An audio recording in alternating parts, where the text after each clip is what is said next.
Good afternoon, welcome to pave commerce classes.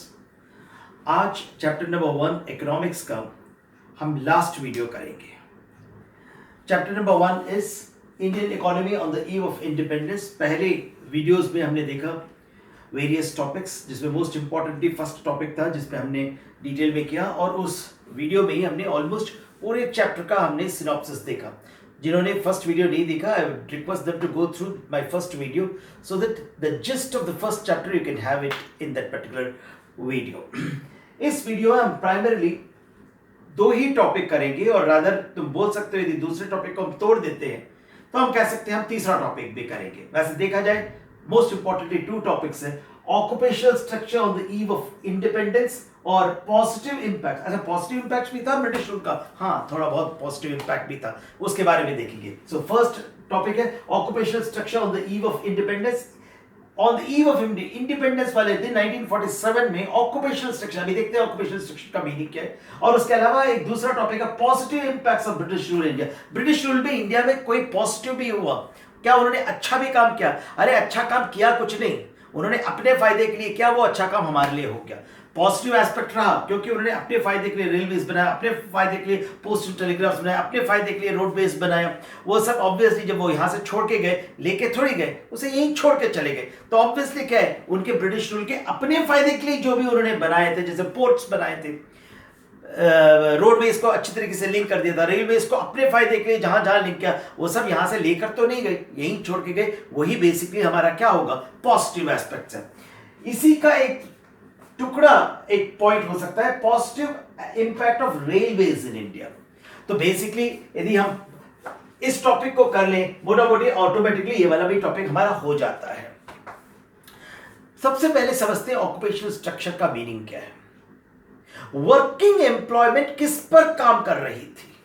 तीन sectors, तब भी और आज भी, एग्रीकल्चर, इंडस्ट्री और सर्विस सेक्टर। जैसे ऑब्वियसली तुम टेरिशरी सेक्टर भी बोल सकते हो। एग्रीकल्चर, इंडस्ट्री, टेरिशरी सेक्टर, और you can always call it service sector also. Occupational structure का मतलब क्या है? कितनी परसेंटेज ऑफ पॉपुलेशन एग्रीकल्चर में काम करती थी, कितने परसेंटेज ऑफ पॉपुलेशन इंडस्ट्री में काम करती थी, कितने percentage of population service sector में काम करती थी। बताने की जरूरत ही नहीं है। यदि थोड़ा बहुत भी तुम्हें आइडिया होगा इंडियन इकोनॉमी का on the eve of independence, तो डेफिनेटली ऑक्यूपेशनल स्ट्रक्चर में सबसे ज्यादा आबादी किस पे काम कर रही होगी? एग्रीकल्चर पर। और सबसे वीक क्या होगा? इंडस्ट्री। तो ऑक्यूपेशनल स्ट्रक्चर में हम क्या करने वाले, सबसे ज्यादा डिपेंडेंसी किस पे थी? एग्रीकल्चर में थी।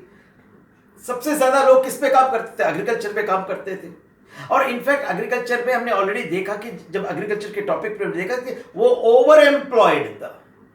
जिस केस में केवल 2 लोग काम करते थे, कर सकते थे, तो उस खेत में कितने लोग काम कर रहे थे? 15 लोग काम कर रहे थे। इसीलिए हमने देखा कि एग्रीकल्चर उतना डेवलप्ड नहीं था। बावजूद उसके ऑक्यूपेशनल स्ट्रक्चर में हम क्या देखने वाले, कितनी percentage of population, working population was employed in agriculture to begin with. 72.7% of the working population in India at the time of independence in 1947 were employed in agriculture. तो agriculture में bulk of 3/4, यदि 75% होता हम बोल सकते थे 3/4, 72.7, almost 75%, almost 3/4 of the Indian population was employed in agriculture. मैंने अपने पहले वीडियोस में भी बोला है, यदि तुम्हें अपने इकोनॉमी को स्ट्रांग करना है तो किस सेक्टर में ज्यादा इंपॉर्टेंस देना चाहिए? इंडस्ट्री। कौन सा सेक्टर सबसे ज्यादा ग्रो करना चाहिए? इंडस्ट्री। क्या इंडस्ट्रियल सेक्टर ग्रो कर रहा था या स्ट्रांग था? नहीं, 10.1% इंडस्ट्रियल। और याद रखना, इंडस्ट्री जब हम बोलते हैं ना, उसमें कॉटेज इंडस्ट्री भी आ जाता है, स्मॉल स्केल इंडस्ट्रीज भी आता है, लार्ज इंडस्ट्रीज भी आता है। इकोनॉमिक डेवलपमेंट ह्यूजली डिपेंड करता है लार्ज इंडस्ट्रीज पे। लेकिन ये जो 10.1% की इंडस्ट्रीज है उसमें तुम मान के चलो ऑलमोस्ट 9% कॉटेज और स्मॉल स्केल इंडस्ट्रीज था। तो इंडस्ट्रीज के नाम पर भले ही 10% ऑफ इंडियन पॉपुलेशन काम कर रही थी, बावजूद उसके तुम्हें इस चीज को समझना बहुत इंपॉर्टेंट है कि almost 9% of the Indian population, although 10.1% industries में 9% कॉटेज और स्मॉल स्केल इंडस्ट्रीज में काम करते हैं, living just almost 1.1% to slightly bigger industry, जिसमें कंस्ट्रक्शन इंडस्ट्री भी आ जाता है। याद रखना, on the eve of independence agriculture में डिपेंडेंस ऑलमोस्ट 3/4 था, टू बी प्रिसाइज 72.7%, जबकि इंडस्ट्री में डिपेंडेंस थी क्या 10.1%, जबकि सर्विस सेक्टर में डिपेंडेंस था 7.2% का। सर्विस सेक्टर क्या है? बेसिकली टेरिशरी सेक्टर हो गया। तो सर्विस इंडस्ट्री में कितने लोग एम्प्लॉयड थे? अराउंड 17.2%, वेरस जो सबसे ज्यादा इंपॉर्टेंस था इंडस्ट्रियल सेक्टर में सबसे कम था। एक कंपैरेटिव स्टडी हम देखें, एग्रीकल्चर में इंडियन पॉपुलेशन जो एम्प्लॉयड था 72% से ज्यादा, जबकि उसी टाइम पे अमेरिका 1947 की बात हो रही है, अमेरिका में 2% और जापान में 12% पॉपुलेशन ही एग्रीकल्चर पे थी। ध्यान रखना हमेशा, और इस चीज को हमेशा याद रखना कि वो इंडस्ट्री, वो कंट्री डेवलप्ड मानी जाएगी, वो कंट्री डेवलप तेजी से होगी जहां इंडस्ट्रियल बेस स्ट्रांग है, जहां वर्किंग पॉपुलेशन सबसे ज्यादा इंडस्ट्रीज पे काम कर रहा है। नीडलेस टू से अमेरिका और जापान में जो एग्रीकल्चर में 2% था, जबकि इंडस्ट्रीज में 32% था। America was stronger obviously than India. कहां 10%, कहां 12%। और Japan on the eve of independence, याद रखना 1945 में सेकेंड वर्ल्ड वॉर खत्म हुआ, हम में से सब लोग जानते हैं जापान के साथ क्या हाल हुआ। बावजूद उसके उन 4-5 साल के अंदर Japan was able to come up to its greatest potential. Obviously हम 1947 की बात करते हैं, लेकिन ये डाटा अराउंड 1950-51 की है, इसीलिए मैंने कहा 4-5 साल में। सो एग्रीकल्चर में 72%, whereas इंडस्ट्री में 10% के करीब था। मोस्ट इंपॉर्टेंट क्या था ना, जो भी डेवलपमेंट थोड़ा बहुत भी था, वो क्या था? अनबैलेंस्ड था और रीजनल वेरिएशन था, अनबैलेंस्ड था। What is unbalanced? इंडस्ट्री में भी एक आध इंडस्ट्री बहुत ऊपर थी, बाकी कोई इंडस्ट्री नहीं थी। Unbalanced growth. अनबैलेंस्ड ग्रोथ का मीनिंग क्या है? एक इंडस्ट्री पनप रही है। अरे इकोनॉमिक डेवलपमेंट के लिए तुम्हें 2 चीज का ध्यान रखना है। हर तरह की इंडस्ट्री होनी चाहिए। अरे वहां 2 व्हीलर भी होनी चाहिए, वहां 4 व्हीलर भी होनी चाहिए, वहां मशीनरी भी बननी चाहिए, वहां पंखे भी बननी चाहिए, वहां एसी भी बननी चाहिए, वहां कूलर भी बनना चाहिए। That means almost her industry में अपना प्रोडक्शन यूनिट होना चाहिए। लेकिन क्या था? अनबैलेंस्ड ग्रोथ था। ग्रोथ था थोड़ा बहुत, लेकिन वो भी क्या था? अनबैलेंस्ड था। कोई particular part of industry was developing, whereas other part of industries जो होने चाहिए वो थे नहीं। और दूसरा क्या था? Regional variation. कुछ स्टेट काफी तेजी से ऊपर उठ रहे थे और कुछ स्टेट बिल्कुल नहीं उठ रहे। दोनों के बीच का गैप जबरदस्त था। कुछ इंडस्ट्रियल कॉन्सेंट्रेटेड थे, आज भी देखो ना, 1947 से लेकर हम 2020 पर पहुंच गए। कुछ जगह बहुत तेजी से डेवलप करती है। For what were the reasons might be. Maharashtra is much more developed than Bihar, definitely yes. UP is much more developed than Tamil Nadu, industrial development की बात कर रहा हूं मैं। Haryana is much more developed than Jammu and Kashmir, or for that matter any other state. ऐसा क्यों है मालूम है? वही है ये regional variation. For what are the reasons might be. Raw material के अवेलेबिलिटी के कारण हो सकता है, और वहां स्किल्ड लेबर के होने के कारण हो सकता है। For what are the reasons might be. तो रीजनल वेरिएशन का मतलब है कुछ स्टेट ऊपर उठ रहे थे, कुछ स्टेट ऊपर नहीं उठ पा रहे थे। कुछ स्टेट में इंडस्ट्रियल डेवलपमेंट हो रहा था और कुछ स्टेट में बिल्कुल इंडस्ट्रियल डेवलपमेंट नहीं हो रहा था। कब की बात हो रही है? On the eve of independence. अभी तक हमने देखा ऑक्यूपेशनल स्ट्रक्चर का मतलब है distribution of working population among 3 sectors of economy. 3 sectors क्या? एग्रीकल्चर, इंडस्ट्री और सर्विस सेक्टर बोलो या टर्शियरी सेक्टर बोलो। और हमने एग्रीकल्चर में डिपेंडेंस कितना था? 72.7% था, जबकि इंडस्ट्रियल इंडस्ट्रीज में जो सबसे अच्छा होना चाहिए वो सबसे कम था, 10.1%, whereas टर्शियरी सेक्टर जिसे हम सर्विस सेक्टर बोल सकते हैं उसमें कितना था? 17.2%। अच्छा, अब देखते हैं इंफ्रास्ट्रक्चर का क्या हाल था। इंफ्रास्ट्रक्चर का मतलब क्या है? जो सोसाइटी और इकोनॉमिक के लिए मोस्ट इंपॉर्टेंट था। एक छोटा सा एग्जांपल समझते हैं। मैं ग्रेटर नोएडा में हूं। आज से 30 साल के पहले, शायद 1985 की बात कर रहा हूं, 1985 से भी थोड़ा पीछे चले जाए 1980s में, Noida was absolutely not popular. जो भी इस वीडियो को देख रहे हैं, जो भी नोएडा को जानते हैं, जो भी ग्रेटर नोएडा को जानते हैं, उसका एक छोटा सा एग्जाम्पल देखना। 1980s में जिसने भी वहां घर खरीदने की कोशिश की, वो क्या सोचता था मालूम है? अरे दिल्ली से तो जंगल में हम जा रहे हैं। आज नोएडा में तिल रखने की जगह नहीं है। Hundreds and thousands of industries are there. Industries लगने के लिए सबसे पहले में क्या चाहिए मालूम है? इंफ्रास्ट्रक्चर चाहिए।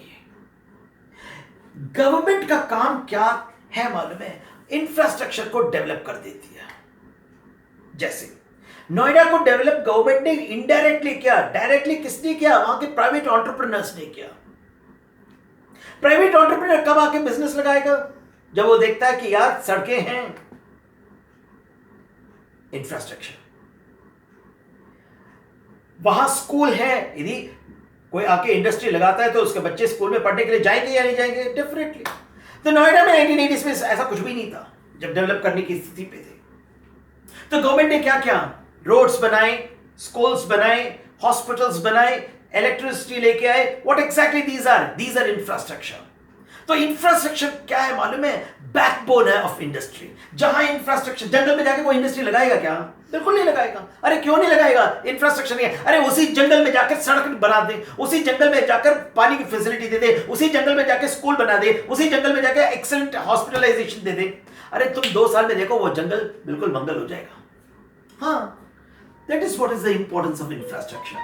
If you want to develop your industries, first you will have to develop your infrastructure. Industrial development नहीं था, obviously 10% थी ना।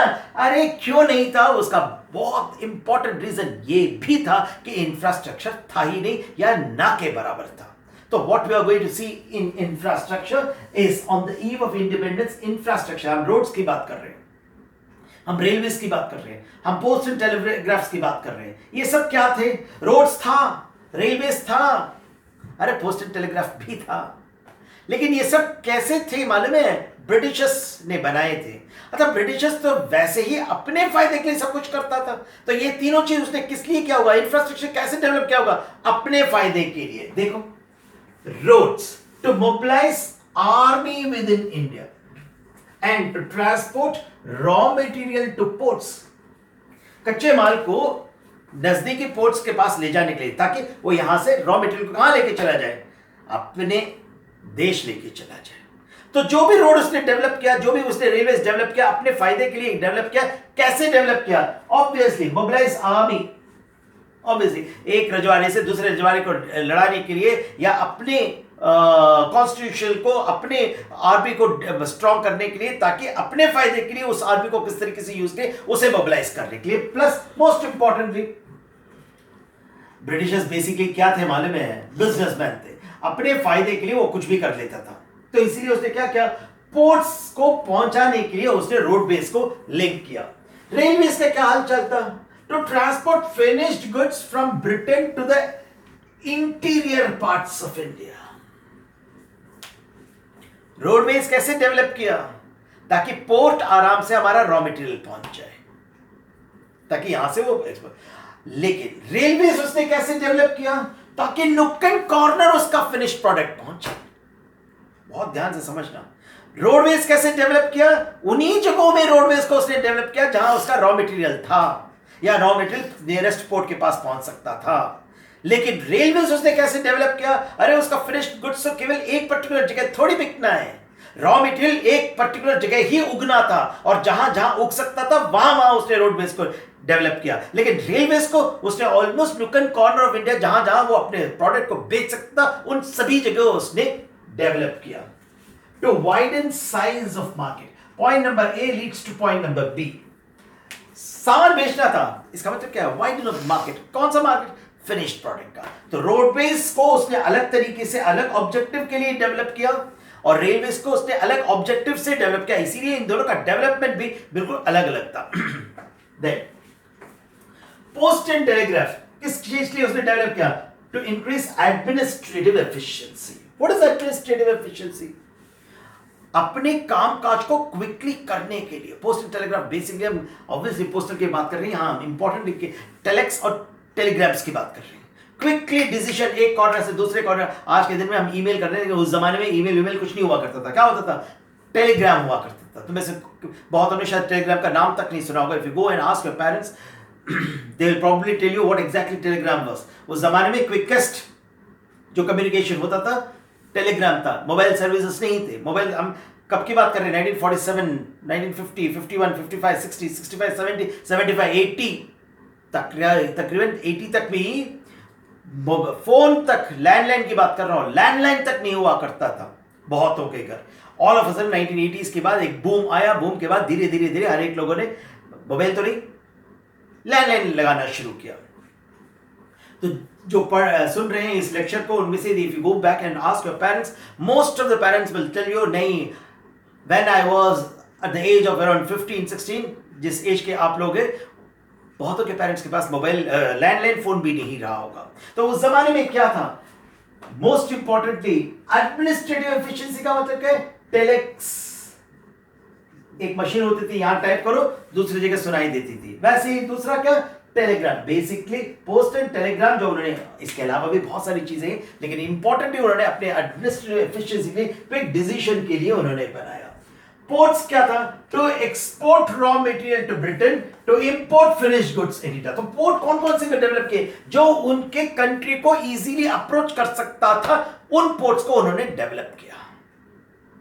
जो भी डिसीजन था, चाहे वो रोड्स की बात करो या रेलवेज की बात करो या पीएनटी की बात करो या पोर्ट्स की बात करो, उन्होंने जो भी डिसीजन लिया वो अपने फायदे के लिए ऑब्वियसली लिया। तो पोर्ट्स स्पेशली क्या था?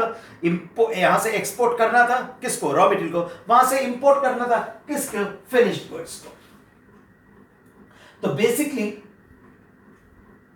जब हम इंफ्रास्ट्रक्चर की बात करते हैं, तुम्हें दो चीजें याद रखना है, इकोनॉमिक चेंज और सोशल चेंज। ये दोनों करता है। इकोनॉमिक चेंज के अंदर क्या क्या आएगा?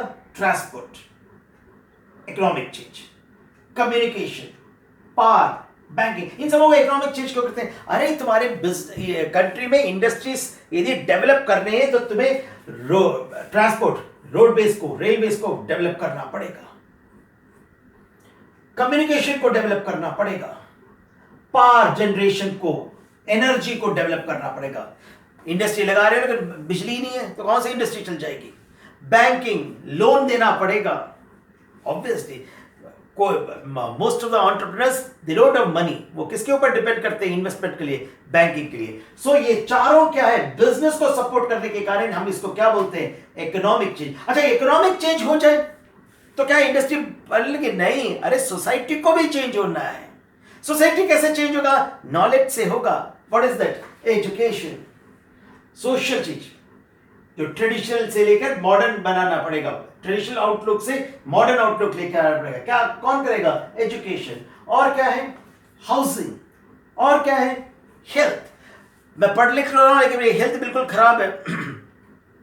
बताओ, इतने पढ़ लिखने के बाद भी कितनी आसान से हम सब लोग लॉकडाउन में बैठे हैं across the globe, definitely in India, आप भी और हम भी आज के दिन।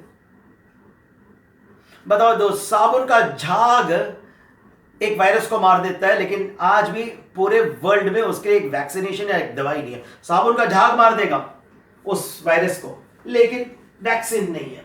Anyway, health is more important. कितने भी पढ़े लिखे हो, पढ़ लिखने के बाद भी गवर्नमेंट बेचारे मोदी साहब बोलते रहते हैं घर में रहो, घर में रहो, घर में रहो।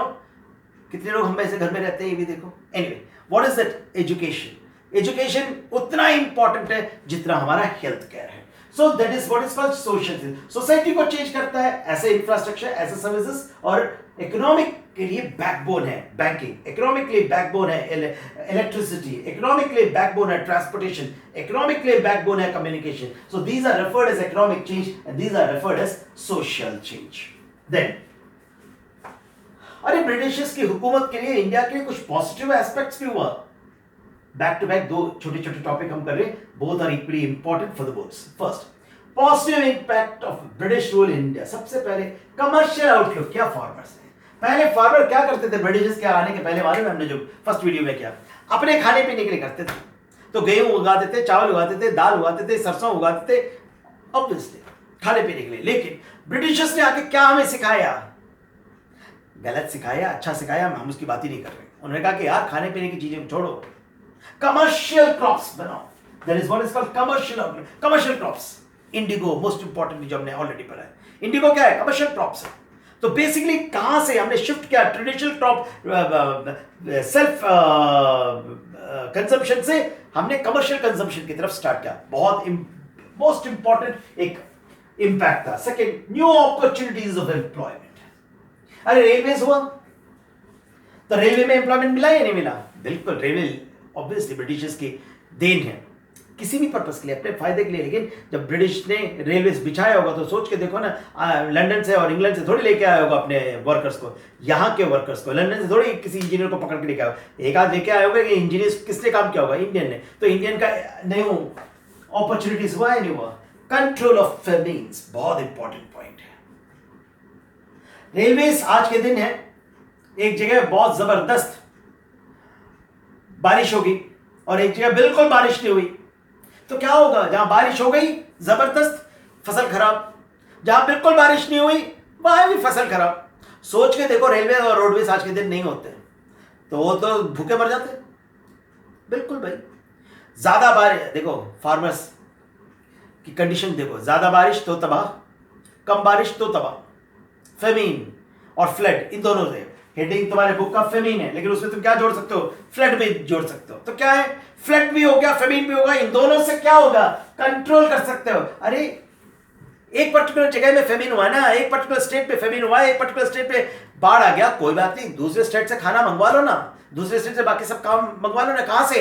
रेलवे और रोडवेज से। तो रोडवेज और रेलवे से उनकी देन थी, जिसके कारण हमने फेमिन को कंट्रोल किया। Point number 4, monetary system. उनके आने के पहले क्या था मालूम है? बार्टर था। सब लोग जानते हो बार्टर क्या है, और बार्टर के कितने वीकनेसेस है वो भी तुम जानते हो, शॉर्टकमिंग्स, लिमिटेशंस ऑफ बार्टर तुम लोग जानते हो। तो मॉनेटरी सिस्टम किसकी देन थी? ब्रिटिशर्स की देन थी। तो मॉनेटरी सिस्टम को यहां से लेकर नहीं गए ना, वो यहां छोड़कर ही गए। And the last is efficient system of administration. तुम्हें एक चीज बता दें, आज भी जो साउथ ब्लॉक, नॉर्थ ब्लॉक, यदि तुम लोगों ने सुना हो, सेंट्रल सेक्रेटरीट में जो ब्रिटिशर्स की हुकूमत ने बनाया, राष्ट्रपति भवन, ये सब क्या ब्रिटिशर्स की हुकूमत के टाइम पर बना हुआ है। आज भी most of the administrative system in India हम उसी को फॉलो करते हैं जो ब्रिटिशर्स ने फॉलो किया। मैंने क्या बोला? मोस्ट, मैंने ये नहीं बोला ऑल। बहुत जगह चेंजेस हुई हैं, लेकिन जो एडमिनिस्ट्रेशन सिस्टम उन्होंने दिया, उसी एडमिनिस्ट्रेटिव सिस्टम को हम आज भी फॉलो कर रहे हैं। पहले सिविल सर्विसेज आईसीएस होता था, आजकल क्या आईएएस है, लेकिन मोस्टली जो सिस्टम है वो वैसा ही है। इंडिया में जितने भी ब्यूरोक्रेट्स हैं, जिस तरीके से पहले सिलेक्शन था, ऑलमोस्ट वैसे ही सिलेक्शन होता है। जिस तरीके से हायरार्की है एडमिनिस्ट्रेशन सिस्टम, गवर्नमेंट सर्विस की बात कर रहा हूँ, गवर्नमेंट डिपार्टमेंट्स की बात कर रहा हूँ, ऑलमोस्ट वही है। तो किसकी देन है? बेसिकली ब्रिटिशर्स की देन है। तो बेसिकली 5 इंपॉर्टेंट इंपैक्ट्स है, पॉजिटिव इंपैक्ट्स हैं ब्रिटिशर्स के इंडिया आने के पहले। आज का एक छोटा सा लास्ट टॉपिक है, ये इसलिए हमने अलग से किया क्योंकि बोर्ड में एक बात इसके ऊपर क्वेश्चन आता है, positive impacts of railways in India. What exactly it is? Of short है इसी का। अभी देखो, कमर्शियल आउटलुक था, तो पॉइंट नंबर 2 देखो, कमर्शियलाइजेशन ऑफ एग्रीकल्चर, ऑलमोस्ट एक ही है। किसके कारण? रेलवेज के कारण। एक जगह से दूसरी जगह तुम आराम से अपना सामान भेज सकते हो ना, बिल्कुल। एक्सपेंशन ऑफ डोमेस्टिक मार्केट, बिल्कुल कहीं भी अपने सामान को भेज सकते हो। तुम्हारा सामान नोएडा में नहीं बिक रहा, ग्रेटर नोएडा में बिक रहा है, दिल्ली में नहीं बिक रहा है, उठा के फेंको ना जहां वो बिक रहा है। यहां से उठाओ और वहां फेंक दो। फेंक दो मीन्स जहां मार्केट है उसका। और कहां, कैसे फेंक सकते हो? अरे रेलवे से रोडवेज के जरिए फेंक सकते हो ना। और रेलवे और रोडवेज ऑब्वियसली क्या है? ट्रांसपोर्ट सिस्टम के लिए। तो हम क्या कर रहे हैं? Positive impact of railways, railway के जरिए अपने एक्सेस को, या जिसको तुम बेच नहीं सकते एक जगह से दूसरी जगह कर दो। कंट्रोल ऑफ इमेज, बिल्कुल वही है जो यहां था। और प्रमोटेड कल्चरल एफिनिटी, ट्रांसपोर्टेशन के कारण, ऑब्वियसली रेलवेज भी ट्रांसपोर्टेशन के अंदर आता है, जिसके कारण क्या हुआ था, एक स्टेट का कल्चर दूसरे स्टेट के कल्चर में आराम से मिलजुल गया। हमारा पहनावा, अब पंजाब में जाओ पहनावा अलग है, तमिलनाडु में जाओ पहनावा अलग है, लेकिन जब तमिलियन आता है पंजाब में, वो देखता है अरे बड़े अच्छे कपड़े हैं, तो सलवार सूट पहनने लगा। एक तमिलियन सलवार सूट कैसे पहनता है? ऑब्वियसली यहाँ आकर देखकर। एक पंजाबी जब तमिलनाडु में जाता है, वहाँ अलग तरीके की साड़ियाँ बिकती हैं, कांचीपुरम की साड़ियाँ बिकती हैं, वो कैसे उसने देखा? वहाँ जाकर देखा। तो this is what is called promoted cultural affinity. ये एक टॉपिक है क्योंकि एक आध बार आया है इंपॉर्टेंटली, जिसके कारण हमने इसे अलग से टॉपिक किया। सी, with this video we are through with chapter number 1 and continuing with the series of videos. In the next sequel we'll be starting with chapter number 2. Thank you.